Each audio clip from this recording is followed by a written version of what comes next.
Esto ocurrió hace mucho tiempo, y pensar en ello todavía me pone los pelos de punta. Vivo en el condado de Adair, Kentucky, en una granja de caballos, y un día de verano, hace unos 5 o 6 años, mi madre, que es la entusiasta de los caballos en nuestra familia, encontró un caballo que quería en venta en Lawrenceburg, Kentucky. Llamaremos James al vendedor de este caballo. Para aquellos de ustedes que no lo saben, Lawrenceburg es uno de varios lugares en Kentucky que han afirmado haber visto la versión de Kentucky de pie grande, y lo llaman la bestia hillbilly, que ha sido visto en todo Kentucky. Mi hermano pequeño y yo, que somos unos pringados para esas cosas, como la mayoría de los niños, fuimos con ella, con la esperanza de verlo. La casa de James estaba lejos de la ciudad, en una carretera de tierra de una sola dirección, a kilómetros de cualquier sitio. Solo había unas pocas casas salpicadas aquí y allá a los lados de la carretera, pero esta en serio que nunca la olvidaré. Estábamos a unos 5 minutos de la casa de la persona a la que íbamos a recoger el caballo, e íbamos bastante despacio, porque llevábamos un remolque enganchado a la parte trasera de nuestro camión. Estaba mirando por la ventanilla, esperando ver a la bestia hillbilly en algún lugar del bosque, al lado de la carretera, cuando vi esta casa. Esta casa tenía más de 20 maniquíes en todo su patio, de todas las formas y tamaños. La mayoría estaban tumbados o apoyados en lo que parecía un cobertizo, pero había 2 que me asustaron de verdad. Una era una hembra adulta, atada a un árbol junto a la carretera, tan cerca que probablemente podría tocarla si bajara la ventanilla y sacara la mano. El segundo era del tamaño de un bebé. Este estaba clavado a un árbol, a solo un par de metros de distancia. Ambos parecían realmente viejos y desgastados, mohosos, podridos, etc. Mi madre paró el coche y nos quedamos todos sentados mirando el lugar. La casa era vieja y destartalada, pero obviamente estaba habitada, pero el cobertizo de al lado parecía casi nuevo, menos lo que parecían pintadas satánicas escritas por todas partes. Así que, asustados, nos fuimos. Una vez que llegamos a James, le preguntamos por el maniquí. Dijo que nunca había visto nada parecido. También dijo que había estado en la ciudad esa misma mañana y que había tomado esa misma carretera, por lo que era probable que la hubiera visto. Una vez que salimos de su casa, tomamos un camino diferente a casa, por lo que no vimos esta casa maniquí de nuevo. Una parte de mí dice que esto podría haber sido una broma extraña, pero la otra parte de mí se pregunta, ¿y si no eran maniquíes? Ahora soy un hombre de 72 años. Esto ocurrió hace mucho tiempo, pero lo recuerdo muy bien. El trasfondo fue una serie de acontecimientos que me situaron en una cabaña de montaña a las afueras de Frederick, Maryland, hacia 1969 o 1970. Mi vida por aquel entonces era un caos. Había dejado la universidad, y mi padre había muerto muy mal, y yo estaba alienado. Necesitaba poner mi mente en orden. La oportunidad de mudarme a una cabaña aislada para vivir en contemplación y soledad fue bienvenida. Tenía algo de dinero de la herencia para pagarlo. Que yo recuerde, estuve allí entre 8 y 9 meses. No había televisión, pero sí libros y radio. Tenía el carné de la biblioteca y no recuerdo si tenía teléfono. La historia comienza cuando, al mes de mi estancia, una beagle hembra apareció en mi puerta. Era una perra perdida, y la acogí. Nunca pude adiestrarla para que hiciera nada, pero la alimenté y era dulce, aunque no la perra más inteligente. A los pocos meses, empecé a sentir una presencia alrededor de la cabaña aislada. Es difícil de describir, pero sentía que alguien me observaba. En muchas ocasiones, incluso, pensé que alguien podría estar mirando por la ventana de mi camarote, observándonos. La siguiente fase fue la sombra o el seguimiento. Conocía a la gente que vivía a 1 kilómetro de distancia, rodeada de bosques, y a veces los visitaba por la noche. Algo me estaba esperando. Me seguía de cerca por el bosque a mi lado, en la oscuridad. Se oía con facilidad. Ponía pasos en el bosque y aceleraba el paso a medida que lo hacía. Por la noche estaba ahí fuera, alrededor de la cabaña.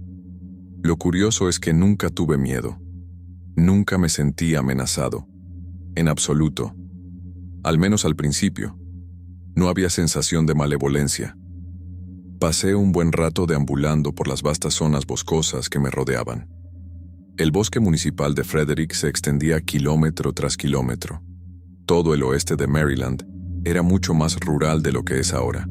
Aún no se había desarrollado nada.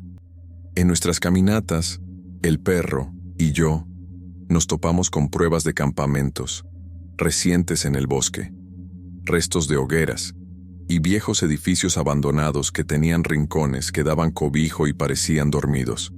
Basura, comida y bebida, papel, tal vez cazadores, pero gran parte de ello no tenía la sensación de organización que se obtiene de los cazadores experimentados. El último mes de mi estancia allí fue cuando las cosas se intensificaron. Quizás sintió que me preparaba para irme. Por las mañanas, encontraba pequeños animales muertos al pie de los escalones del porche delantero. La cabaña tenía un pequeño porche delantero, con una puerta de luz y 4 escalones de madera hasta el suelo. Un foco iluminaba el largo patio delantero, con bosques a ambos lados. Muchas mañanas empezaron a aparecer animales muertos al pie de los escalones. Recuerdo pequeños pájaros, luego una ardilla, después un conejo, e incluso una comadreja un día. Como si fueran ofrendas, tenía que cogerlos antes de que el perro se los comiera. Esto ocurrió casi a diario durante varias semanas. Pero una noche, muy tarde, me despertaron unos ruidos. Estaba en la cama y oí algo en el porche.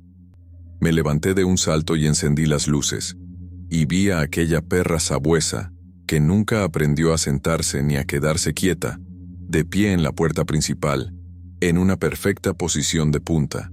Temblaba de miedo, nunca ladraba. Oí el portazo y pasos por los escalones. Me acerqué al foco, pero no vi nada. Salí. Había estado en mi porche, en la puerta principal, quizá intentando entrar. Después de eso, me quedé en casa por la noche cada vez más. Las ofrendas de animales eran cada vez mayores. Pájaros más grandes, una zarigüeya, una marmota. No tenía gracia. Los 2 últimos regalos eran patas de caballo o de vaca, grandes y ensangrentadas. Una estaba desollada. Mierda. El penúltimo día la perra me abandonó. La oía en el bosque, aullando en un rastro, siguiendo un olor. La busqué de todas las formas posibles. Apareció en las semanas siguientes, pero fue en vano. Se fue como vino. Volví a los suburbios de Maryland, a D.C. Conseguí un apartamento con un amigo, un trabajo, y seguí adelante con mi vida. Un día, no mucho después, cogí el Washington Post y había un artículo sobre recientes encuentros con un monstruo de Sykesville. Describía a una criatura alta, parecida a un yeti, cubierta de pelo y con 2 patas, que elegía a una familia o persona y le prestaba atención. Yo no era el único. Esa atención, descrita en el artículo, fue exactamente lo que me pasó a mí. Seguirte por la noche, mirar dentro de casa, regalos, etc. Me sorprendió. Si hubiera encendido ese foco y hubiera visto un Bigfoot o un Yeti, quizás seguiría corriendo. Pero creo que sé quién fue. Sykesville, Maryland, era la ubicación del centro hospitalario de Springfield, un gran hospital psiquiátrico estatal. Estaba a unos 32 kilómetros al este de Frederick. Por aquel entonces, mucha gente sabía vivir en el bosque. Crecieron Hace unos 9 o 10 años vivía con mi madre, mi padre y mi hermana mayor en una casa antigua de un pueblo muy pequeño. Cuando digo pequeño, me refiero a que su única característica principal era una pequeña iglesia y unas cuantas casas dispersas ocupadas en su mayoría por ancianos. En aquella época era verano, así que no iba al colegio ni nada por el estilo, y como estábamos tan lejos, en medio de la nada, pasaba la mayor parte del tiempo en casa, pegado a una pantalla u otra. La rutina habitual era despertarme sobre las 10 u 11. Para entonces, mi madre, mi padre y mi hermana ya se habían ido a trabajar, así que tenía la casa para mí solo. Bajaba las escaleras, me hacía unas tostadas, veía algo en la tele durante una hora y volvía a mi habitación para continuar con el juego que estuviera jugando ese día. Los hábitos de un chico de 17 años aislado del mundo por muchos campos. Debo hacer un breve resumen de nuestra casa. Era una casa de campo antigua con 2 habitaciones arriba, la mía y la de mi hermana, y todo lo demás abajo. Al subir las escaleras, llegabas a un rellano muy pequeño y podías ir a la izquierda, a mi habitación, o inmediatamente a la derecha, a la habitación de mi hermana. Básicamente, la disposición era que yo podía sentarme en mi habitación con la puerta abierta, y la habitación de mi hermana está justo enfrente. También debo mencionar que los techos de nuestras 2 habitaciones estaban inclinados. Estábamos básicamente en un gran ático donde el techo se inclinaba hacia abajo. Debido a que la inclinación se unía a la pared, teníamos un semisótano que se extendía a lo largo de la casa, a ambos lados de las habitaciones, ambos con una pequeña puerta para acceder a ellos. Se utilizaban sobre todo para guardar cosas normales del desván, como adornos de Navidad o viejos juguetes olvidados. Las puertas de estos eran pequeñas cosas delgadas, alrededor de 4 pies de alto, con una pequeña manija en el exterior. Esto es muy importante porque, al girar estos pequeños pomos, se abrían las puertas, pero solo desde fuera. Si la puerta se cerraba con uno dentro, no había forma de volver a salir. Yo misma lo descubrí en más de una ocasión. La puerta de mi lado corría a lo largo de mi habitación y a lo largo de una pared de la habitación de mi hermana, y la suya corría por el otro lado, a lo largo de mi habitación. El espacio no era muy grande. Tenías que estar agachado o de pie en él, y la mayor parte del tiempo que estabas allí, te arrastrabas sobre manos y rodillas. De todos modos, una mañana me desperté con un ruido familiar. Algún tipo de pequeña criatura crujiendo alrededor en el espacio de arrastre en el lado de mi hermana. Podía oírlo porque mi cama estaba pegada a una pared que la bordeaba. No era un ruido inusual. Viviendo en el campo, teníamos ratones casi constantemente, y eran prácticamente los dueños de los espacios de almacenamiento por muchas trampas que se pusieran. No le di importancia. Me levanté y me fui a mi ritual matutino de tostadas y televisión. Lo primero que noté fue que, mientras veía la tele, oía movimiento en el piso de arriba. La habitación de mi madre estaba justo encima del salón, así que supuse que ese día no había ido a trabajar por alguna razón, y seguí comiendo. 1 o 2 horas más tarde, volví a subir y arranqué el ordenador. Mientras esperaba, me giré hacia mi puerta abierta y me enfrenté a la cerrada de mi hermana. Y me di cuenta de que era tarde y ella aún no había salido de su habitación. Algo extraño, ya que normalmente se aparcaba en el sofá del salón en sus días libres y no se movía hasta que volvían sus padres. No somos la familia más activa. Empecé a pensar que tal vez ella estaba en el trabajo, y me imagino que el ruido de arriba. Pero mientras pensaba esto, me di cuenta de una grieta de luz en la parte inferior de su puerta como una sombra pasó por ella. Vale, definitivamente hay alguien ahí dentro, así que debe ser ella. Una vez más lo aparté de mi mente y volví a mi PC. Pasó más tiempo y volví a pensar, ¿por qué estaría en casa y no saldría? Solo tiene un pequeño televisor en su habitación y ningún libro, así que, ¿qué ha estado haciendo allí todo el día? Volví a echar un vistazo y vi de nuevo una sombra bajo la puerta. Seguía moviéndose por allí, Así que, ¿qué pasaba? Finalmente decidí llamar a su puerta. Llamé varias veces y dije su nombre. No contestó. Raro, pero a lo mejor tenía los auriculares puestos o algo así. Volví a llamar un poco más fuerte y dije su nombre otra vez, pero más alto. Volví a quedarme sin respuesta. Muy bien, pensé. A la mierda, voy a entrar. Así que abrí la puerta y eché un vistazo. La habitación estaba vacía. No había nadie. Ligeramente confundido, pero sintiéndome mejor de que era solo mi imaginación, entré correctamente y miré a mi alrededor y vi algo que me hizo entrar en pánico. Cerca de la parte inferior de su pequeña puerta que conduce al espacio de arrastre, había un pequeño agujero que los ratones habían hecho para entrar y salir de la parte inferior. Muy pequeño, pero lo bastante grande como para que cupiera media mano por él. Ahí saliendo por ese agujero había 4 dedos, sujetando la puerta cerrada desde dentro.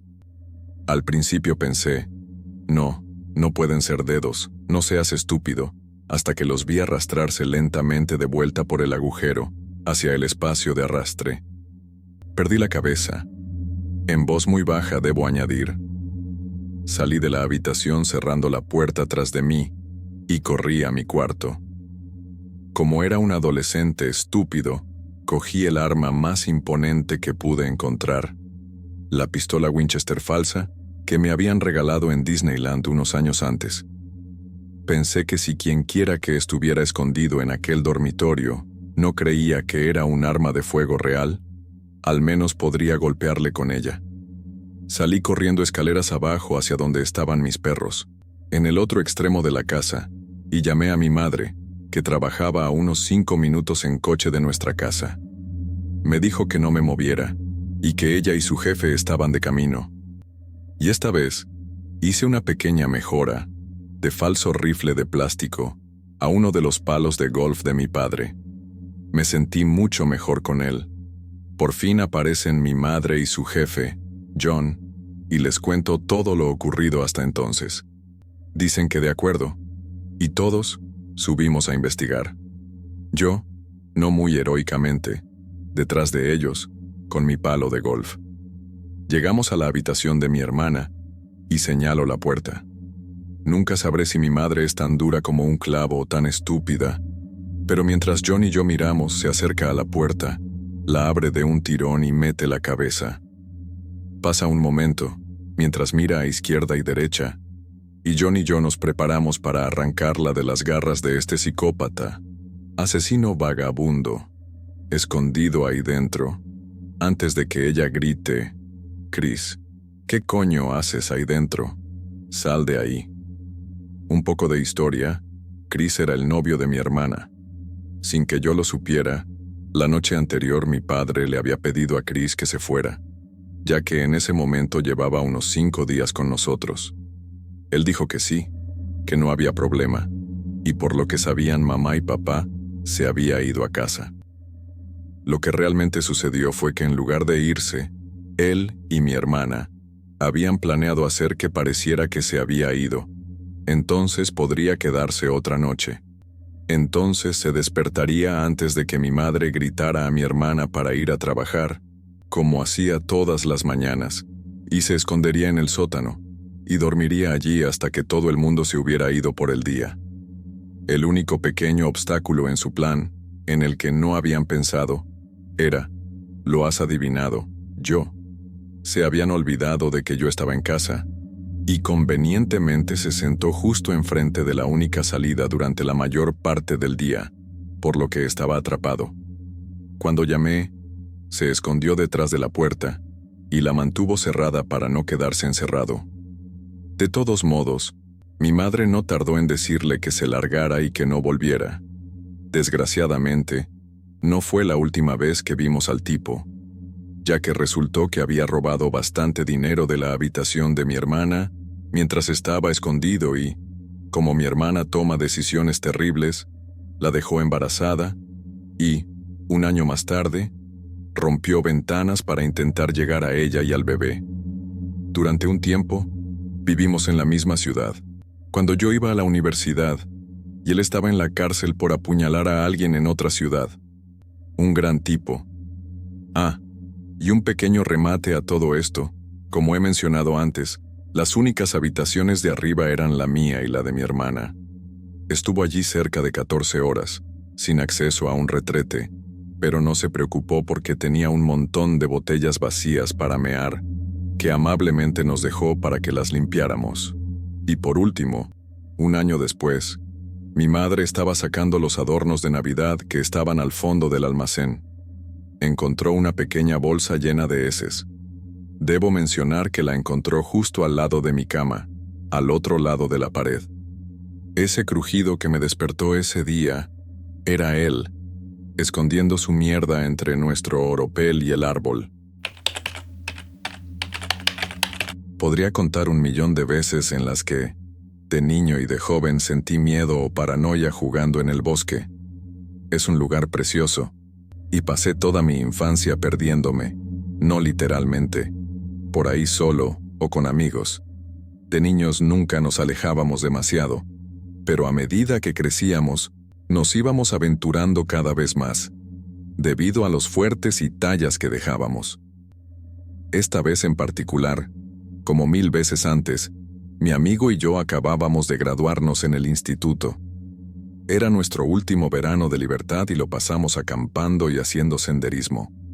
Habíamos decidido buscar un nuevo lugar para acampar, y caminamos lo que nos parecieron varios kilómetros antes de llegar a un bonito claro. La zona era relativamente nueva para los dos. Montamos el campamento y encendimos el fuego. Y el plan era esperar hasta el anochecer, fumar algo de hierba y jugar al Monopoly. En cuanto a la historia, mi amigo y yo éramos un poco más pequeños, un tipo muy bobalicón, pero de familia de silvicultores, y siempre había tenido un profundo conocimiento de todos los árboles y las diferentes plantas con las que nos cruzábamos. No tenía ningún miedo a salir solo de acampada. Si yo pasé 10.000 horas en el bosque, él probablemente haya pasado 50.000. En cuanto a mí, soy un tipo más alto y robusto, y a medida que nos hicimos mayores pasé más tiempo preocupado por las mujeres y los deportes, y el bosque se convirtió en un lugar para pequeñas fiestas. Además, nunca tuve las pelotas de acampar solo. De hecho, mi viejo yo no iba muy lejos cuando estaba solo, porque nunca podía deshacerme de la sensación de ser observado, que probablemente era solo paranoia. Pero aún así, no era una buena sensación. De todos modos, el campamento está listo, y el fuego está encendido, pero está bajando y necesita un poco de leña. El sol se pone, y los dos estamos cortando, pasando un buen rato. Mi amigo estaba sentado en una sillita que siempre traía, cargando una pipa improvisada, y yo estaba agachado, rompiendo algunas ramas sobrantes de algunos de los troncos que habíamos reunido para el fuego. De repente, una fuerte brisa atravesó el claro. No sabría decir si fue por lo repentino o por qué, pero mi amigo y yo nos detuvimos inmediatamente y nos miramos. La brisa sopló el tiempo suficiente para que el fuego se redujera a una pequeña llama. Nos quedamos completamente quietos en una oscuridad casi total. Ninguno de los dos dijo una palabra. Enfrente de nosotros, al otro lado del fuego, se oían pasos. Sonaban como si alguien corriera, se detuviera y luego volviera a correr. Definitivamente, sobre 2 piernas. Por el sonido, iban y venían por el mismo sitio. Entonces, igual que empezó, se detuvo con un crujido más suave de la maleza. Supe por el sonido que se habían agachado. Yo seguía agachado y sabía que lo estaba mirando en la oscuridad. Mi amigo me agarró del hombro y me dijo, «Colega». Y cuando lo hizo, sentí que me invadía el miedo. Podía sentirlo y oírlo en él. Había estado tan fijada en los pasos y racionalizando lo que oía, que ni siquiera había considerado tener miedo. Pero esto era miedo de verdad. Era crudo y me hacía sentir impotente. Al cabo de un rato, oí que mi amigo cogía unas hojas y las echaba al fuego. Durante la fracción de segundo en que las hojas cubrieron el fuego, estuvimos en completa oscuridad, Entonces el fuego cobró vida. Ambos cogimos rápidamente más hojas y maleza y las echamos al fuego. Yo eché algunos palos y troncos, y ninguno de los dos apartó la vista del lugar ni se movió mucho durante más de una hora. Finalmente, las hojas crujieron y se alejó lentamente. Fuera lo que fuese, había permanecido agazapado observándonos, sin moverse, durante mucho más tiempo del que lo haría cualquier animal. Hasta que no desaparecieron las pisadas, no me di cuenta de que el olor también había desaparecido. Olía como una fábrica de papel, casi a huevos podridos. Durante el resto de la noche, aparte de comentarios susurrados, ninguno de los dos se movió realmente ni dejó de mirar el lugar. Nadie entró en la tienda, y yo tuve un sueño muy corto y ligero, sentado en el suelo con la cabeza apoyada en las manos. Mi amigo nunca se durmió. Por la mañana recogimos y volvimos a casa en silencio. Hasta el día de hoy seguimos hablando de ello. En los 7 u 8 años que han pasado desde entonces, mi amigo el guardabosques no ha vuelto a acampar solo por allí. Para empezar, siempre odié el pueblo en el que vivía.